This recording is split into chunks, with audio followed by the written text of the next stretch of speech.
Good morning, everybody. I'm sorry I can't be with you in person to present my talk, but today I'm going to talk about the role of nutrition in kidney cancer. So, to start with, I just wanted to put myself in your shoes. You know, what do you do when you're looking for information about diet and cancer, and where do you get your information from? And I think it is an absolute minefield. You know, when you're faced with the internet and the newspapers telling you certain things, there are books in libraries and in bookshops. We've now got AI and ChatGPT, so there's all sorts of sources of information. And then once your computer has blown up with all of that very, very overwhelming information, then you've got your friends and family who come with probably some really good tips, but also some best intentions that they might have got through the computer and various other things. And once upon a time, I was one of those people. I'll get to the point in a moment, but back in 1990 was a French and Spanish graduate. I was living in blissful ignorance. The internet didn't actually exist at that time, certainly, but I didn't ask questions, and I'd failed all my science exams at school. And it was only in 2007 when I did my dietetics degree, and this is a look about abject disbelief, I think, more than anything else, that I realised that we really need to look at the evidence in order to be able to establish what is right and what is wrong. And I think today, with the age of the internet and what's out there, it is even harder, I think, to work out what's right and what's wrong. And the reason I've spoken about this to begin with is to I suppose make you aware of the fact that diet is actually a therapy. One size does not fit all, unfortunately, and I think when we're involved, and as dietitians after a very long degree, we can't give you advice that isn't based in evidence, that has had a clinical trial associated with it, that is published in a scientific journal, that is included in national guidelines, so that you can be confident that if you do ask advice from a dietitian or have a one-to-one with a dietitian, you're getting the right advice. And also that what I'm about to tell you in this talk is sound information that you can take away and use productively and to your benefit. So who do you trust when you're looking in the internet? Well, actually, there's quite a few really, really reputable websites. And these are some of them. They're the obvious ones: World Cancer Research Fund, Macmillan, Action Kidney Cancer, and Cancer Research UK. We've got so much information on our own website as well for you that includes lots and lots of tips that can help you with your diet during your treatment. And so I would certainly urge you to go there. And I'm hoping that Lucy's going to share the slides with you and this presentation with you so that you can go back and listen to perhaps what I've said. So what is the aim of nutrition during treatment? We are really aiming for you to be as well as possible, so that you can continue with your normal activities and your normal daily life. We want to maintain your nutritional status and your muscle mass, and those come hand in hand. By nutritional status, we mean, making sure that you've got all of the vitamins and minerals that you need for everything to work in your body. Obviously, maintaining muscle mass is important, because what we don't want is for you to struggle to do activities that you're used to doing. We want to prevent weight loss, which is absolutely vital, and also malnutrition, because what we don't want is for you to not be getting the nutrients that you need. We need to improve your immune system and prevent hospital admissions and delays to treatment. And all of these things really is what's key to eating well during your treatment. Now, I just want to talk a little bit about the consequences of malnutrition. It's really tough, because when you don't feel like eating, and I know that some of you will have been through this, some of you may not, and that's brilliant. Malnutrition can have quite dire consequences for people who are undergoing cancer treatment. It can increase your length of stay if you are admitted to hospital. It can also increase your risk of infection if you have an operation. And I'm not just talking about cancer operations. Other operations can happen while you're having cancer treatment. It can affect prognosis and the length of your life if you're malnourished, and also your quality of life, because you might not feel like doing as much as you have done previously. The other thing about it is that it can have an effect on your tolerance to treatment and whether or not you get side effects from your treatment. So there's a lot of consequences that we need to bear in mind. So that's why we're looking really hard at making sure that you are as well nourished as possible. And hopefully the tips in this talk will help you do that as well.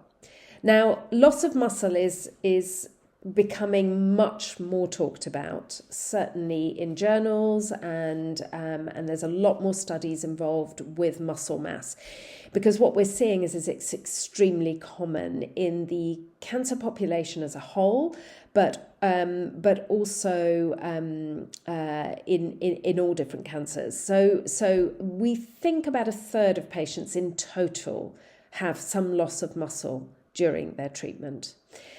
This can have an effect on side effects. It can have an effect on quality of life, on whether the disease is progressing or not, and can potentially lead to shorter survival.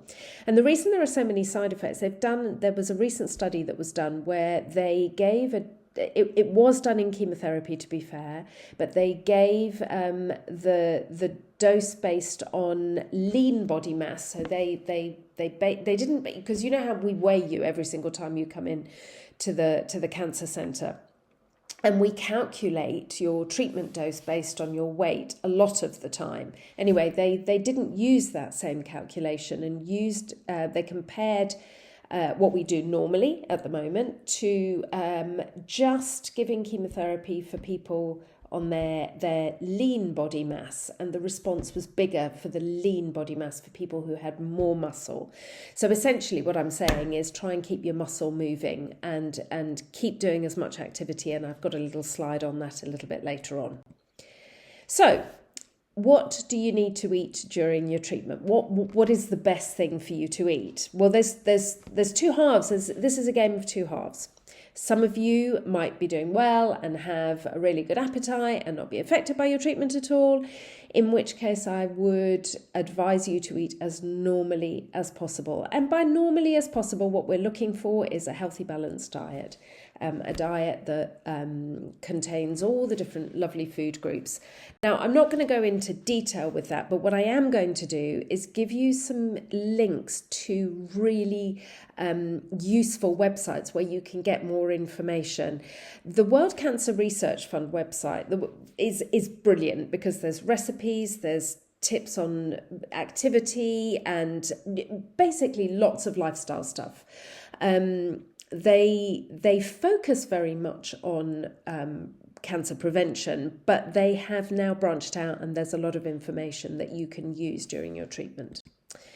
The NHS website, the Live Well website, is exactly the same. It's a little less all bells and whistles. There are fewer pictures on there for sure. However, it does give loads of information. And like I say, if you might be having cancer treatment, but there is no reason, if you are doing well, that you shouldn't just be eating as the same as the normal population. Now, I'm just going to break down just a couple of different things that I wanted to highlight specifically for yourselves with kidney involvement, and protein is one of them. Now, protein is the building blocks of muscle. It is the building blocks of many, many, many processes in the human body, including making blood cells, hormones, various other things. And we all need protein regularly in our diet. And we're beginning to see, certainly in our guidance, that protein is one of the key ingredients to a good diet, whether or not you're eating well. Is it harmful in kidney cancer patients? I know there's a school of thought that, goodness, will I excrete unwanted proteins through my kidneys if I've got damage to my kidneys? Should I not be eating it? Absolutely not. It's not harmful. It's as important to you as it is to everybody else. But you just need to watch how much you're having. Now, I'm not one of those dietitians that likes to keep count on things. I'm not very good at it myself, so that's possibly why.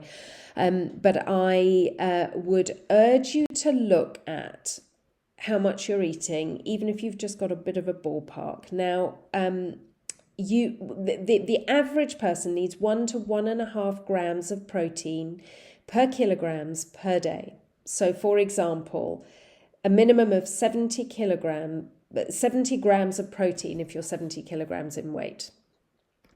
And if you are if you have kidney cancer, then what I would suggest is that you're aiming more for the 1 gram per kilogram of weight rather than a higher dose. Now, this can be obtained from meat, fish, eggs, dairy, the obvious sources, but also all of the plant-based sources, the beans, the pulses, the seeds, the nuts. All of those foods are really rich in protein. And if you don't like beans and pulses, then focus on maybe increasing your dairy foods if you like those as well. A lot of vegan products now are fortified with protein, so always look if you're using a plant-based milk, for example, to look for one that's fortified with protein. So, for example, almond milk might look like it has protein because it's made from almonds, but the protein bit is extracted usually. So you need to just make sure that there is protein enriched. Now, the other thing to think about is salt, because too much salt can increase your blood pressure, putting a strain on the kidneys. And apart from anything else, what you don't want is to increase your risk of heart disease. So, yes, the obvious ways that we see salt is adding it in cooking and takeaways and some ready meals, although the Food Standards Agency many years ago have changed the guidance on how much salt can go into ready meals. But you're also looking at things like processed meats, bacon, cheese, soy sauce, yeast extract, things like anchovies, salted nuts and crisps, and gravy granules and stock cubes. All are quite high in salt. So again, rather like the protein, there is recommendations on how much we should have every day. And the basic recommendation is 6 grams of salt per day, which is a level teaspoon. Now, that's not very much. And it's not very much because that's not just added salt, that's all salt in the diet. And 3/4 of the salt that we eat in our diet usually comes from just naturally occurring salt. As sodium, it occurs as sodium in most foods. I've just listed the high salt foods. So it's worth checking labels when you're buying products just to keep an eye on how much salt you're having. You can choose low salt options of foods, no added salt options. By that I mean rather than low salt options, because the trouble with the LO salt that you can use instead, it contains potassium, and that can also be a little bit dangerous. So don't substitute one for another. The idea is to change your palate. So do it gradually. Don't go cold turkey because everything will taste really awful, or very bland if it hasn't done so already, if you haven't got taste changes. Use less with cooking. Don't add salt at the table. Cook from fresh. Use less prepared meals. Flavour foods with other things like pepper, herbs, garlic. Limit cooking sauces, because all of those cooking sauces and seasonings and everything else contain quite a bit of salt. And obviously avoid the as much as you possibly can, the processed foods. The other question I get asked ever such a lot about is how much should I drink? Now, you are aiming for 2 to 2.5 litres or 4 to 5 pints per day. And this will depend very much on the size of you, because obviously if you're much smaller than somebody else, you might need a little bit less. And it doesn't need to be water. I've come across quite a few people who are thinking, I need 2 litres of water, and then I'm going to have my cups of tea and my juice and everything else. No, everything counts. The only thing that doesn't count is alcohol.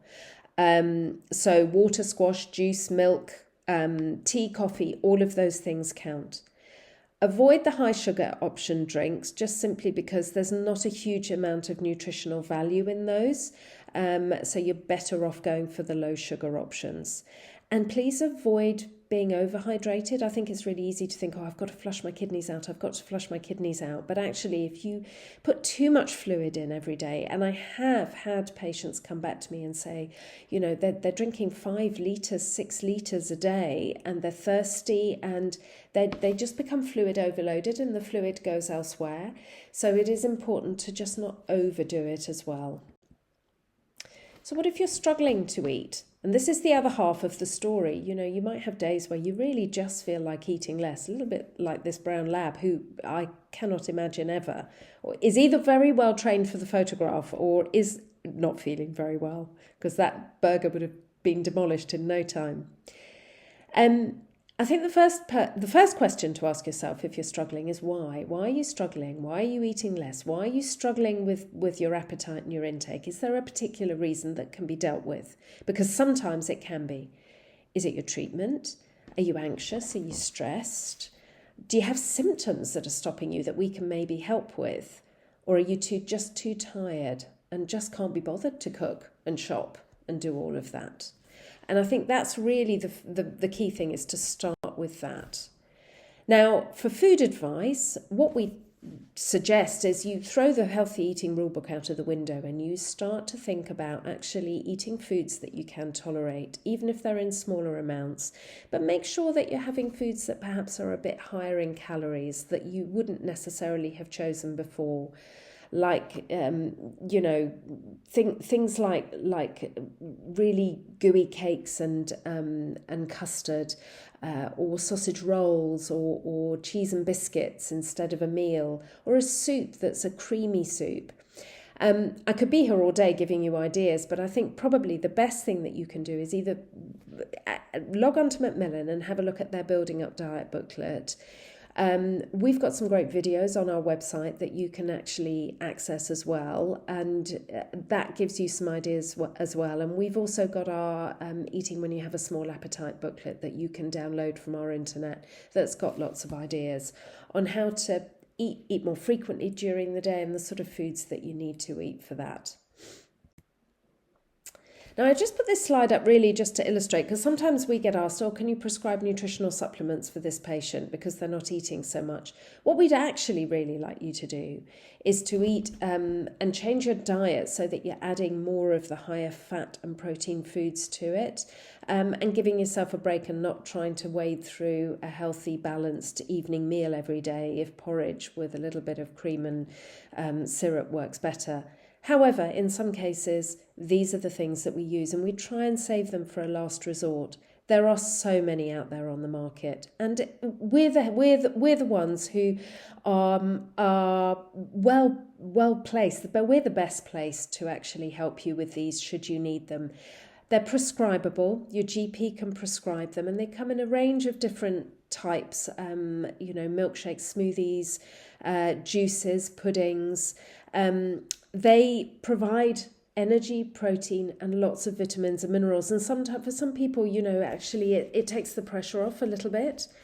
But we only really prescribe them if diet alone isn't going to work, or alternatively, if somebody might have trouble swallowing and needs a purely liquid diet, which can happen.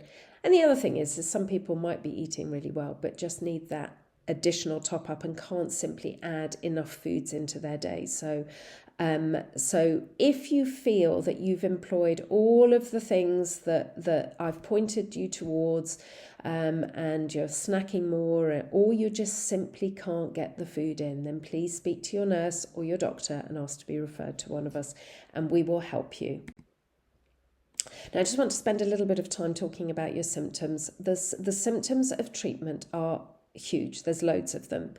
And I've just picked out a couple to talk about that are specific to all of you in the room. Now, the first thing I would say is that if you are getting symptoms from your treatment or from your cancer, please ask for help. There are lots of medications that we can prescribe, or the team can prescribe for you, to help you manage these symptoms so that you can then feel a bit better and eat a bit better. Now, there are things to help with diarrhea, there are laxatives with constipation, anti-sickness tablets, mouthwashes, thrush medication, pain medication, but you'd also need laxatives if you're on strong pain medication. So please ask for help. Now, when it comes to diarrhea, there is a video. We've made a video about diarrhea. And often people relate their diarrhea to something that they've eaten, and invariably it's probably not that. Unless you've got a pre-existing allergy and you've started to eat the food you're allergic to or intolerant to, you're unlikely to suddenly develop an allergy or an intolerance. So we need you to keep eating. The secret is to use medication, which your team can help you with. There isn't a need to avoid fruit and veg. We do need some fruit and vegetables in our diet. And actually, we need vegetables and fruit to bulk up our stools. So if you take all of them out, that might actually make the diarrhea worse. The important thing is to stay hydrated and to keep drinking. And just manage your food intake slightly differently with just eating little bits and pieces through the day to prevent weight loss. Because if you're getting diarrhea, the food will be coming out the other end quite quickly. Rehydration therapy and sports drinks can also help. Now, taste changes is another thing that we encounter ever such a lot. If you haven't got a taste, then maybe use stronger things. Flavour your food a little bit more with some mustard and pickles and herbs and spices, or sharper flavours, citrus flavours, lemon juice. If you've got a metallic taste, which some people get, go for blander foods and avoid eating meat because there's a lot of metal in meat. Plastic or bamboo cutlery can help too.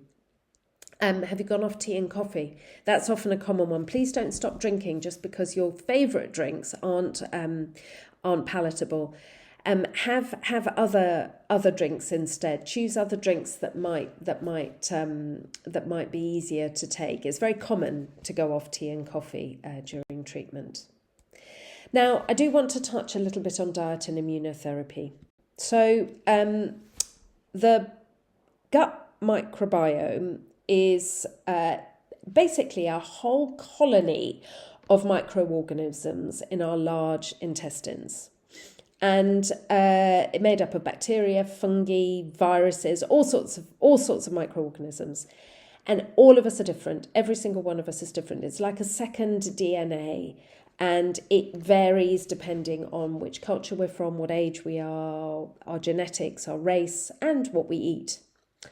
It is linked to our immune system, and so it is impacted with immunotherapy treatment. And in order for it to be effective and to help us be healthy, it needs to be varied. So we need to have a lot of different bacteria in the gut. So as a result, it's involved in the effectiveness of immunotherapy, and we know that vitamin D plays a role in our developing our immune system. However, the response is dependent on what the gut is doing. So a healthy gut microbiome reduces immunotherapy side effects, as far as we know. And there's been a lot of work going on. It's still in the making. We're not 100% there yet. But if we have an unhealthy microbiome, we've got less diversity in our gut. And so we have kind of an immune imbalance. It's not balanced. There's a weak gut barrier because what the bacteria do is cause a barrier between us and the outside world, which is our gut. And we can get a leaky gut. Now, the gut bacteria create what we call small chain fatty acids. And these are little molecules that they produce that promote repair. And by promoting repair can reduce toxicity and side effects from treatment. And because we've got less bacteria, we've got less short chain fatty acids. And so there's a poorer repair. And what you can then end up with is an increased risk of colitis from your immunotherapy and other toxicities from immunotherapy, which some of you may have experienced.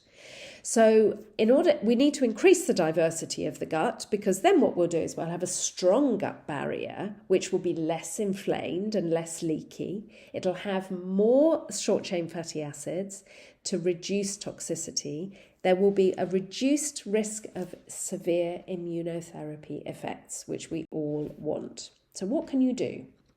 Well, so far, what we know is that you need a high fibre diet. Now, you're aiming for 5 portions of fruit and veg a day, and high fibre with a range of colours and different types. You need a variety so that you can then populate with a variety of bacteria, but also whole grain carbohydrates, nuts and seeds and all of those kind of things can also help. You can use fermented foods to help with that. So kefir, kimchi, kombucha, miso, sauerkraut, yogurt and sourdough, if you like them as well. So those can also help populate the bacteria in your gut. And the other thing to do is just to limit ultra-processed foods and emulsifiers, because if you are using a lot of ultra-processed foods, then you will be eating less of the good stuff, and then your bacteria will be affected in your gut. The other thing to be really cautious about is probiotic supplements, because there's a school of thought, and we've got a little bit of evidence with certain immunotherapy populations that they can impact on the effect of the immunotherapy. So whilst we want to build the gut microbiome, we don't want to do it with probiotic supplements during immunotherapy. So essentially, just to conclude, on the immunotherapy side of it, if you eat a high fibre diet, you get diverse gut microbiome. So yes, please use it. Plant diversity, so what you're looking at is lots of different, so not just peas and sweet corn all week, but lots of different plants will promote resilience, so the bacteria will live for longer. So yes, please use it. With fermented foods, that actually adds beneficial bacteria to your gut. So you're putting it in, but start that slowly. Don't go mad with lots of it all at once. And as far as the supplements of the probiotics, we still don't know yet. And that goes back to what I said at the beginning, is we need clear evidence to be able to advise you on that. And does it work? Well, we're not 100% sure. We know that most of the studies have been animal studies, but there's some small human studies. So we're still investigating. We don't know how much of what to eat and how long to include it in the diet and whether it really helps, but we know that it's not harmful and we know that it potentially can help. So yes, please try and get as much fibre and potentially some fermented foods into your diet. Just a quick slide on fatigue, which is hugely common. I think I'm often asked, what can I eat to help with the fatigue and give me more energy levels? I wish I could say I've got a magic food drug, as it were, but I haven't. What I would say is that it is important to keep eating and not lose weight, because if you lose weight, you lose muscle and then you feel more fatigued. To have as much of a balanced diet as possible if you can. But the thing we've got about fatigue is to know that activity is the thing that can help. Walking in particular, with some yoga as well. Walking has been shown quite conclusively in studies to help with cancer-related fatigue. Just pace yourself, start slowly, and choose the best time of day, because some people are better in the morning and some people are better in the evening. And just gradually build it up, because you may well find that although you're tired, you'll be less tired if you actually have done some activity. A quick word on vitamin and mineral supplements. We haven't got any evidence at all to support their use during cancer treatment, unless you have got a deficiency of some description and have been advised to take one by your doctor. Please avoid high-dose vitamin C. That has been shown to lead to kidney stones, which you don't need. And if you aren't eating well for any length of time, then please consider a daily multivitamin and mineral pill that you can discuss with your pharmacist. It just tops you up with everything, especially if you feel like I'm not getting everything that perhaps that World Cancer Research Fund is advising me, or the NHS the NHS website is advising me. The only one that we do recommend is vitamin D, 10 micrograms per day, especially if you're having immunotherapy. But it is an advice for the entire population, because we don't have enough sun exposure, and we make vitamin D through the skin with the sun. And in the summer we put sun cream on. So I just want to end with a little bit of a plug for our 26 videos that we have made that are on our website. They're very short, they're really informative. You can share them with your family and your friends, and they are all evidence-based. So they are trustworthy as well. And I'm delighted to say that somebody who probably sat in your shoes a long time ago provided some of the funding for these. His family provided some of the funding for these. So I am extremely grateful for that as well. And I'm just going to leave you with a little quote for you, because this is hugely important. Taking care of yourself doesn't mean me first, it means me too. So thank you very much. And once again, I'm very sorry to have missed the day and not be able to join you in person.